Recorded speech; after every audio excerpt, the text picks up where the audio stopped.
there! Welcome back. This is Anna Reads, and we have chapter 15 of Walt Disney, an American Original by Bob Thomas. Let's jump right in, shall we? Oh, today's Disney Bound is Marie from the Aristocats, which was the last animated feature film that actually had Walt's hand in it. Walt Disney's dealings with his employees followed patterns. Newcomers to the studio, and even some longtime employees, were perplexed by his manner and misread silence for disinterest, gruffness for disfavor. Others learned to understand the enigmatic nature of his creative gifts. None professed to understand the man himself, and he was not given to intimacy and self-revelation. But the patterns of his working life, firmly ingrained now that Disney had reached his 40s, could be discerned by those who studied his day-to-day dealings with his staff. He rarely issued direct praise for work that had been done well. He seemed to expect excellence and did not express gratitude when he received it. I actually have something to say here, and that is I was sent to a Catholic high school, and Sister Mary Rosina, God rest her, she was a wonderful woman and a lovely educator, always said, uphold a standard of excellence. So I see where he's coming from here. Commendation usually came in the form of a bonus check or a remark to a third person with the realization that the praise would be handed on. He commanded attention. Roy once remarked of his brother, he had an eye that would grab yours when he was telling you something, and if you would waver and look around, he'd say, "What's the matter? Aren't you interested?" Oh, he wouldn't let go of your eyes. He was so intent on everything he did, and that was his way of looking into you. You couldn't lie to him and say you liked it if you didn't. It would show right in your eyes. People couldn't stand up to him if they weren't pretty right. I think I respect that. I like that. He did not like to be contradicted either by his collaborators or by himself. In a story conference, a director made the mistake of rebutting a Disney suggestion by saying, "But Walt, you said the opposite thing in our last story meeting. It says so in the conference notes." Walt viewed the observation coldly. What mattered was the viewpoint he offered at the moment, not one he had held a week before. He disliked having his view of fantasy confronted with logic. A Brazilian artist brought to the studio to work on the South American features attended a story meeting for a sequence in which an Argentine horse played ragtime piano. "But horses don't play the piano," the Brazilian protested. Walt immediately lost interest in him as a collaborator. I can see that. It's animation. It's not supposed to be a realistic feature of what horses can or cannot do.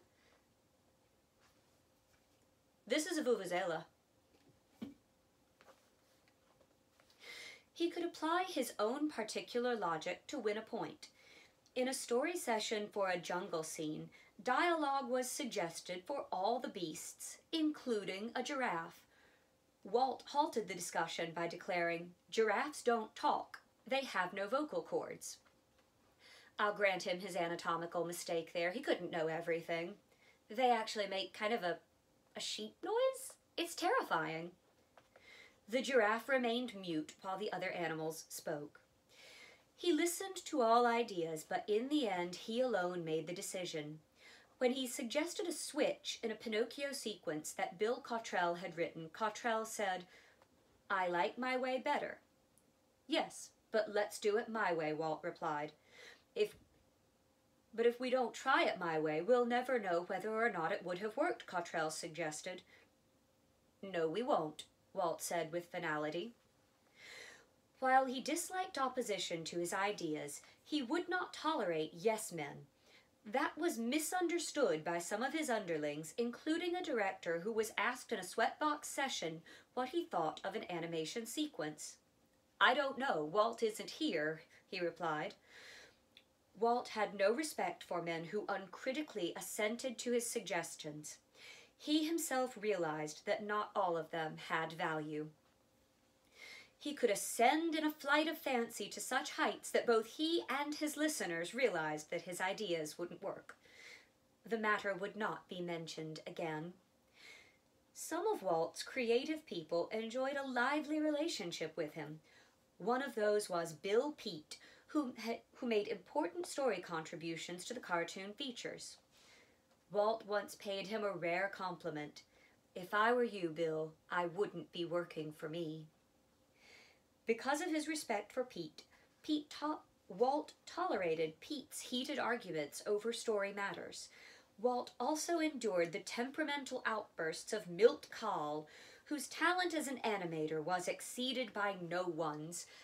If you've been on Facebook or Tumblr even somewhat recently, you will notice the observation of the Milt Kahl head swaggle, seen in particular, the Aristocats. Go back and watch it and take a look at Edgar's head movements. Walt developed a system of dealing with Kahl's peak. "I just wait 3 days after Milt has asked to see me. By then he has forgotten what he was mad about." One of Walt's most valued animators in the 1930s was a young man whose natural talent made him an instant success. If anything, animation came too easily to him, and his fellow artists believe the lack of challenge contributed to his alcoholism. As his drinking increased, his work output declined in volume and quality, and Walt shifted him to the position of supervisor, hoping the animator could impart his knowledge to others. But the added responsibility plunged him further into drink. Finally, Walt discharged him, hoping that the shock would bring a turnabout. But it didn't, and he died at an early age. His was a rare case. As long as drinking did not interfere with an employee's performance of his duties, Walt did not object. A supervisor once came to complain about a storyman who kept a bottle in his desk drawer. Walt, who disliked informers, replied, "Find out what he's drinking. I want you to try some of the same."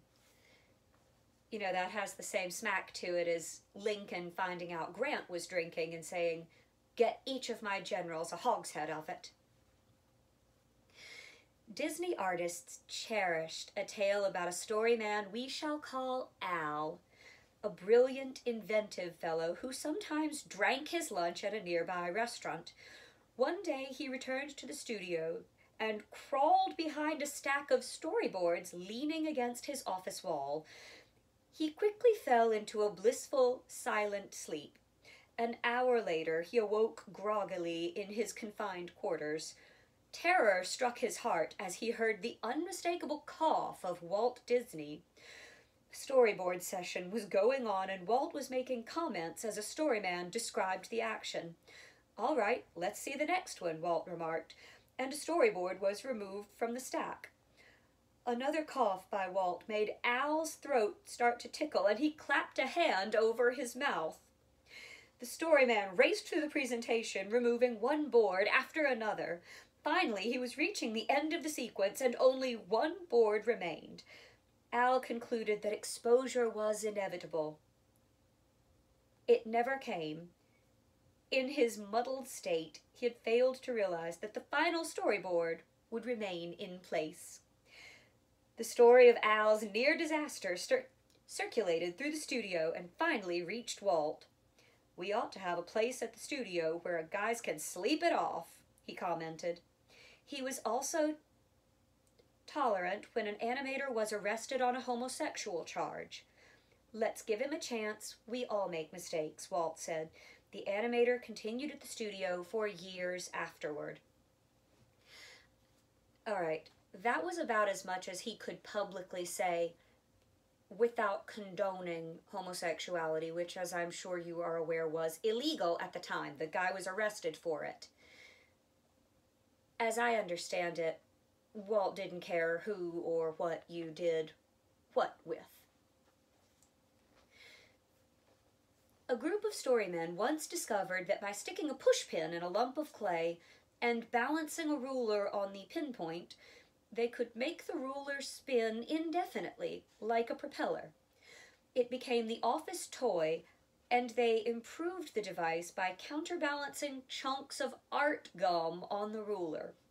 One early afternoon, they were huddled over the spinning ruler when Walt's portentous cough was heard down the hallway. They quickly wheeled a storyboard in front of the ruler, hiding it as Walt entered. During the story session, two of the men stared fixedly at the whirling ruler. Finally, Walt said, "What the hell are you looking at?" The men froze as Walt gazed around the storyboard and saw the object of their fascination. He studied it for a moment and said, "You've got too much friction there with the pin sticking into the wood. What you need is some kind of a bearing." For weeks afterward, he inquired of the storymen, "How are you doing with that gadget?" When Walt entered a meeting, the men automatically rose to their feet as a matter of courtesy. The ritual was nothing that Walt asked for, and it was the only deviation from the consistent informality of the studio. Unlike other studios where creative people worked behind closed doors, the office doors at Disney's were almost always open, and visiting between offices was approved. Everyone at the studio, from Walt and Roy downward, used first names in addressing each other. New employees sometimes learned this from Walt. You see this in Saving Mr. Banks. One day after the new studio had opened, Walt called the barber shop for a haircut appointment. Before his arrival, the new barber, Sal Silvestri, debated what to call his boss. When Walt walked in the shop, the barber said, "Good afternoon, Mr. Disney." "What's your name?" Walt asked. "Sal." "Mine's Walt. The only Mr. we have at the studio is our lawyer, Mr. Lessing." A few others were called Mr. in the early years at the studio. Joseph Rogers, a white-haired carpenter, Emile Flori, once a cover artist for the Old Life magazine, and A.G. Keener, a venerable paymaster. Walt rarely fired anyone. When an employee fell into disfavor, he was usually given a meaningless assignment and soon left the studio voluntarily. Walt employed a pair of writers who seemed to produce nothing of value. He admitted their incompetence and explained why they remained. "Because they always do a story the wrong way. Once I've seen how they do it, I know the right way." That's a choice. I can see that. From all of his employees, Walt required a devotion to the collaborative effort, a sublimation of their own egos for the benefit of the studio product. The animated cartoon, as developed to an art by the Disney studio, required the efforts of many creative people. Those who were willing to contribute their work with selfless dedication remained and flourished. Some could not find gratification under such a system and left the studio to seek more individual achievement. Among the Disney alumni who achieved success elsewhere were Walt Kelly, Frank Tashlin, Virgil Parch, Hank Ketchum, George Baker, Sam Cobain, Chuck Jones, yes, that Chuck Jones, and David Swift. Similarly, Disney's attempts to collaborate with well-known personalities usually ended in failure. Over the years, such figures as Aldous Huxley, Thomas Hart Benton, Salvador Dali, and Mark Connolly came to the studio to work on projects. Each time their efforts failed to reach the screen. Although, as I understand it, Walt and Salvador Dali remained good friends throughout their lives. Excuse me. From the earliest years, when he changed the company from the Disney Brothers Studio to Walt Disney Studios, Walt had promoted his own name. Was this evidence of his ego drive? Possibly, but it was also shrewd business. Increasingly over the years, Walt Disney Presents became recognized throughout the world as a symbol of quality entertainment for the family. I I'd like to take this opportunity to clarify family entertainment. As it's been explained to me, family entertainment, as extolled by the Walt Disney Studio, means children are not excluded as an audience. Certainly, you would not take your child to see Casablanca, but you might find kiddie movies to be mind-numbing for adults. So, family entertainment, as Disney designed, was exactly that. Entertainment the family unit could enjoy as a whole without being traumatizing for one generation or brain-bending for the other. Walt once expressed his feelings bluntly in a talk with a young animator, Ken Anderson. "I'm impressed with what you've been doing, Ken," Walt remarked. "You're new here, and I want you to understand one thing. There's just one thing we're selling here, and that's the name Walt Disney. If you can buy that and be happy to work for it, you're my man. But if you've got any ideas of selling the name Ken Anderson, it's best for you to leave right now." Walt bore no rancor toward those who left him, and he welcomed many of them back. Among those who returned was Ub Iwerks. Walt's earliest collaborator had parted with the company in 1930 to found Ub Iwerks Studio in Hollywood. He produced the Flip the Frog series for MGM and later tried other series with medium success. Ub's real interest was the technical aspect of animation, and he returned to the Disney organization to pursue his research in 1940. After 10 years apart, both Ub and Walt were reluctant to make the first move toward reconciliation. Ben Sharpstein helped get the two old friends back together. Neither Ub nor Walt was inclined to be demonstrative, but fellow workers thought they detected an unspoken affection between the two. Ub's contribution in new optical techniques proved to be as valuable in the studio's later history as had his animation of Oswald and Mickey Mouse in the early years. "I take my hat off to talent," Walt said on many occasions.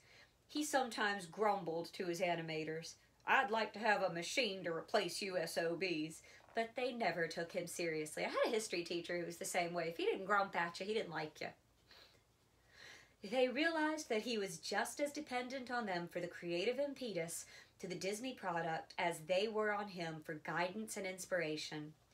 No one could minimize the animators' work to Walt, not even the animators themselves.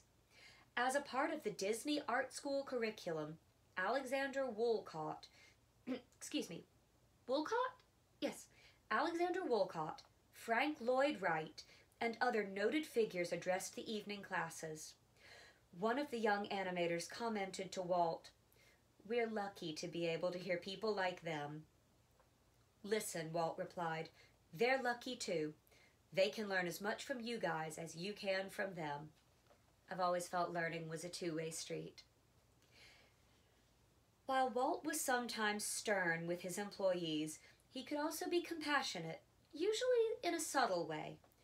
During preparations for Victory Through Air Power, young Ken Anderson was demonstrating a storyboard about aerial tactics to Walt Disney, Alexander de Seversky, and a group of visiting admirals. When Walt took out a cigarette, Anderson produced a brand new lighter and sparked the flint. Oh my goodness. The lighter exploded in a blue flame, singeing Walt's mustache white and blistering his nose. "What the hell are you trying to do? Burn me up?" he exclaimed, rushing out of the room. Anderson was devastated. Word of the incident spread through the studio, and he was shunned like a pariah. He wept that night, fearing that his career with Disney was over. In the morning, he was surprised to hear Walt's jaunty voice on the telephone. "Hi, Ken. What are you doing for lunch?" The two men lunched together in the studio restaurant in full view of the other employees. Walt who had shaved off his mustache, made no mention of the previous day's accident. He had a facility for ignoring disagreeable subjects. When Ken returned to his office that afternoon, his fellow workers no longer avoided him. And I would bet you Walt told that at every family holiday for the rest of his life. Walt's personal life became more private as he grew older and became more famous. Although she appeared dutifully for public occasions, Lily did not enjoy the glare of publicity. Walt's marriage to Lily was one of mutual give and take. He discovered early that he had married no meek, acquiescent wife. Lily listened to his dreams, but she did not respond with unquestioning support. When she thought he was wrong, she said so. She was especially chary about new and adventurous projects, often siding with Roy in opposing ambitious plans that might break the company. But, like Roy, she admitted her mistake when Walt proved himself right, and that made the triumph more pleasurable. "Lily," he said admiringly, "you're the only person I can count on, never to yes me." Although she had been afraid that Snow White would cost too much, she loved the film itself.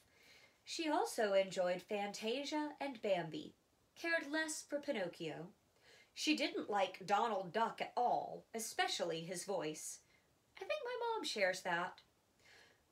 But she admitted she adored Mickey Mouse because there's so much of Walt in him. Well, of course. Lily grew accustomed to having Walt impose his work on their home life. His enthusiasm was contagious, and she listened as he spouted his newest ambitions. He demanded the same attention from her as he did from those at the studio. As his studio responsibilities grew, he brought more work home. He often ran movies at home, both his own and those of other studios. Lily watched them with Walt, but when he started showing rushes of live-action filming, she asked, "Do we have to see those scenes over and over again?" Thereafter, he always watched rushes at the studio. Walt and Lily rarely dined out. It was often 7 or 7:30 before he arrived home from the studio in the evening, and he didn't want to waste the time in going out to a restaurant.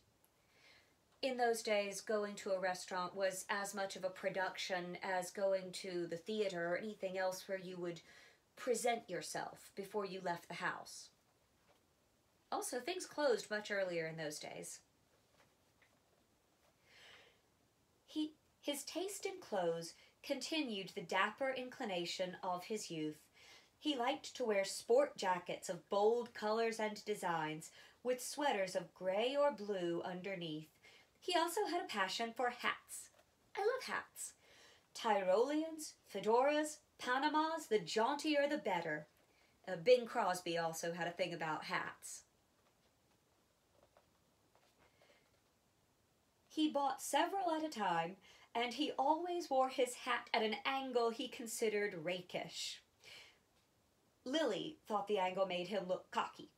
She hated the hats, and she had her revenge one day at a bullfight in Mexico City, where he and his staff were researching for the Three Caballeros. During an accolade for a bullfighter, Lily removed Walt's hat and sailed it into the ring. Walt once bronzed a hat Lily particularly disliked and presented it to her as a gift. That's some couple goals there. Walt considered himself religious, yet he never went to church. The heavy dose of religiosity in his childhood discouraged him. He especially disliked sanctimonious preachers, but he admired and respected every religion, and his belief in God never wavered. His theology was individual. Once the studio nurse, Hazel George, asked him if he believed in the Immaculate Conception. His reply, "That's so sweet. I believe every conception is immaculate because a child is involved. That's beautiful. And as you'll remember, he had one biological daughter and one adopted daughter, so that's special coming from a dad like him. Unlike Cecil B. DeMille and other filmmakers, Walt did not believe in mixing religion and entertainment. He never made a religious film, and churchmen were rarely portrayed in Disney movies. I'd love to see him take a look at Hunchback. Walt and Lily sent their daughters to Sunday school, but made no attempt to impose their own religious views on the girls. Walt's attitude was expressed in an excerpt from a 1943 letter to his sister Ruth. Little Diane is going to a Catholic school now, which she seems to enjoy very much. She is quite taken with the rituals and is studying catechism. She hasn't quite made up her mind yet whether she wants to be a Catholic or a Protestant. Some people worry about her interest in Catholicism, but I feel differently about it. I think she is intelligent enough to know what she wants to do, and I feel whatever her decision may be is her privilege. That's beautiful. That is absolutely beautiful. Also, 1943. Oh, I can never remember if that one was Going My Way or The Bells of St. Mary's. I would encourage you to watch both. Bing Crosby as Father O'Malley is just priceless. Walt drove Diane and Sharon to Sunday school, and afterward they often went to amusement parks in Los Angeles. Foreshadowing! At Griffith Park, near their Los Feliz home, the girls rode the big merry-go-round again and again. Their luck at grabbing the gold rings and winning another ride seemed uncanny. They didn't know that their father was bribing the merry-go-round attendant. Well, of course, that's what any dad would do if they could, you know? On Christmas morning, a huge tree appeared in the Disney's 2-story living room. Walt had spent much of the night decorating it while Lily filled the stockings and laid out the multitude of gifts. Many of them were toys of Mickey Mouse and other Disney characters. Aside from the children's toys, there was no evidence of Walt's studio life in the Disney house. Walt strove to maintain the Santa Claus myth as long as possible.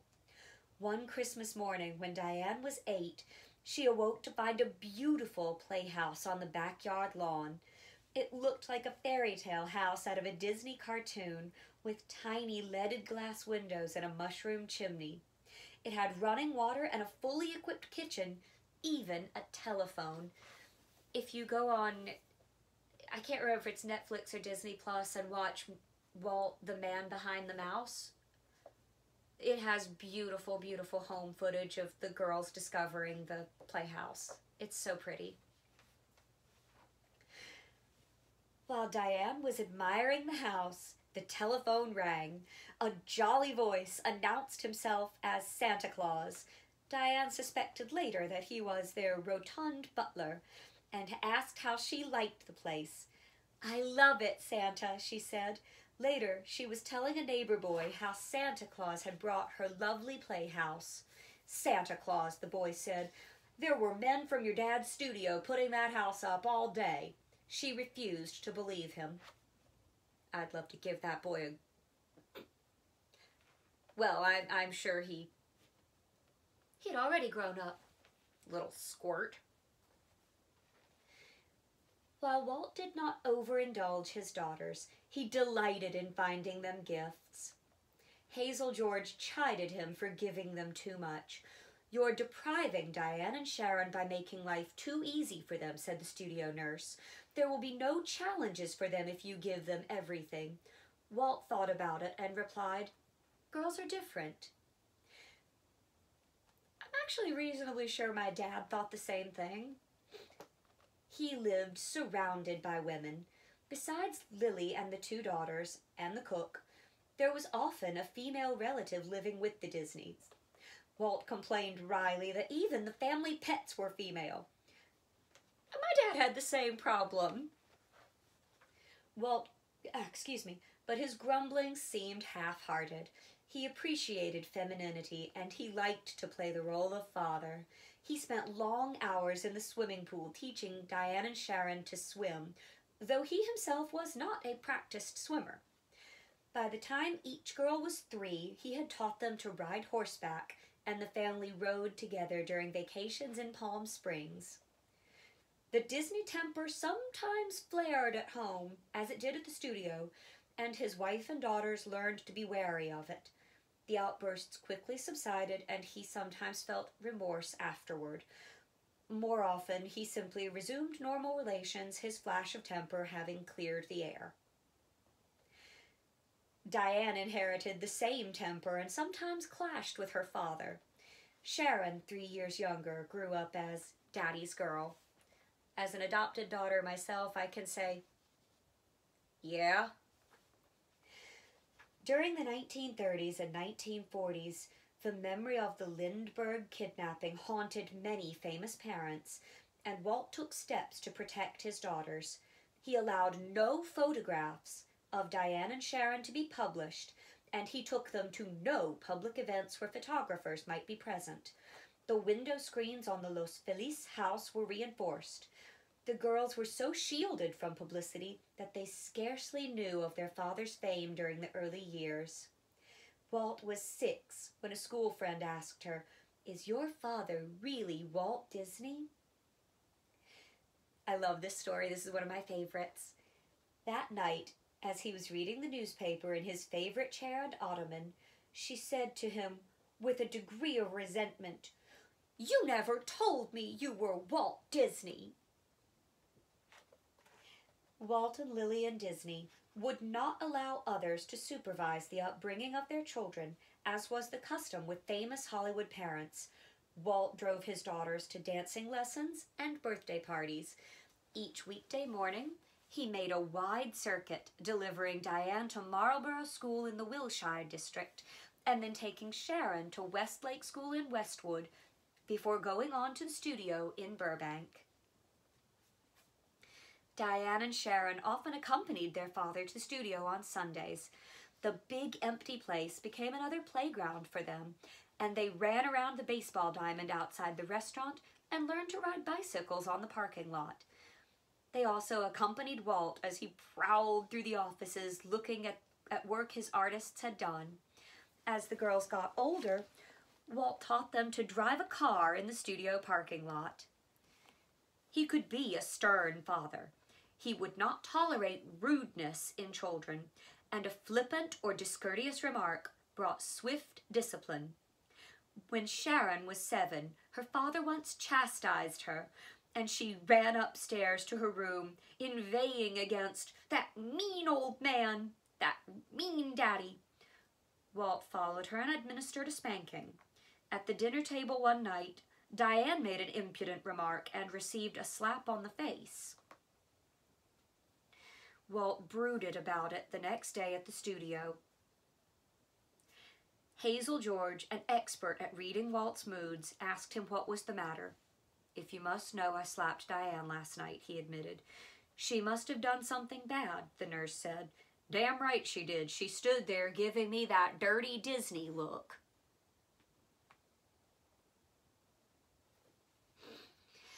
I'm going to save my rant. I'm going to close this book. And I'm just going to tell everyone, I'm still here. I'm here for you. We're all here for each other. I'm going to go pour myself a glass of wine and probably watch the Aristocats. And it's ticking me off that I don't own a single Aristocat plushie. I'm afraid my thoughts have been a little scattered these days. I've been having more medical issues. But I guess it's time. Let me come get close to the camera here. Now it's time to say goodbye to all our company.